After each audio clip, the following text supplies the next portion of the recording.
If you have gotten pregnant after repeated abortions or miscarriages, or if you have gotten pregnant after a period of infertility, or if you have got the blessing of pregnancy without any complications, you must watch this video.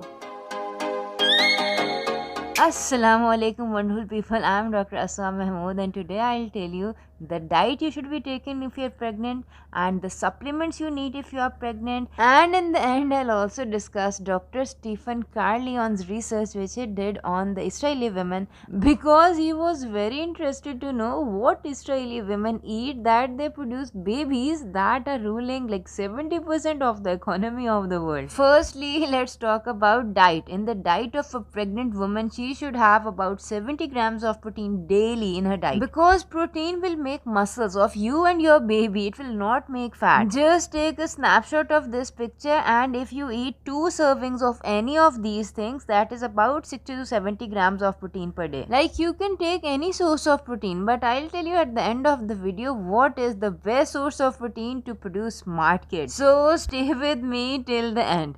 The next most important thing in a pregnant woman's diet is nuts.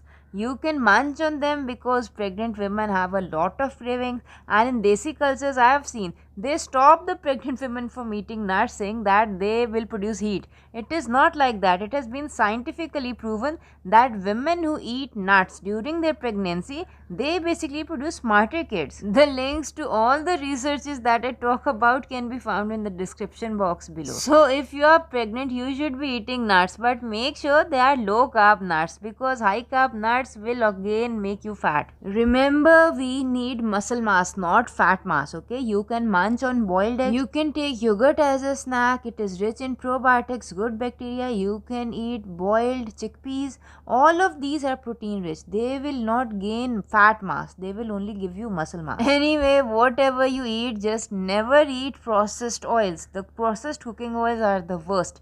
Take either extra virgin oils or you can take desi ghee. Plus, stop taking any white sugar, white flour, any processed foods with chemicals and toxins in it. And in his 8-year-long study, Dr. Stephen Carleon noticed that pregnant Israeli women always sing and play the piano, and they always try to solve mathematical problems with their husband. And he used to ask them, is this for your child in the womb? And they would answer, yes, it is to train the child still in the womb so that they would be a genius later on. And he also noticed that they take fish in their food because fish is good for the development of the brain. As Jewish women, they also took cod liver oil.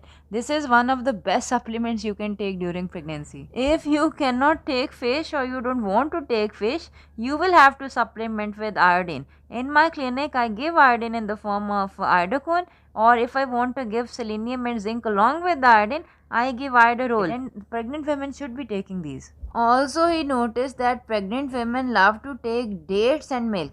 You can make a milkshake out of it, and it has been found through research. If you take 7 dates, that will not only shorten the labor time, it will decrease the loss of blood during pregnancy and the postpartum hemorrhage. Also, pregnant women should have a healthy serving of fruits, but make sure these are low carb fruits, because fruits have fructose and fructose changes into fat. Take the fruits which are rich in vitamin C, like amla, guava, or kiwi. These are good fruits. Also, pregnant women need to take a healthy dose of vegetables, especially the green leafy vegetables. And the best way to take vegetables is to stir fry them. Taking vegetables with a bit of fat increases its vitamin absorption. I have made videos what is the best way to take vegetables, what is the best way to take nuts. Do subscribe to our channel so that you get notification immediately when I upload these videos. And coming to the subject of supplements, basically if you take all the diet that I've just described, you don't need any supplements. But if you have some deficiency, like you have anemia, iron deficiency anemia, then you'll have to take iron supplements or maybe folate supplements. Just make sure they are folate supplements, not folic acid supplements, because that is synthetic. The most important thing for you and your baby during pregnancy is to be happy and grateful. Do let me know in the comment section below. How is your pregnancy going on? And take care till we meet next time. Assalamu alaikum warahmatullahi wabarakatuh.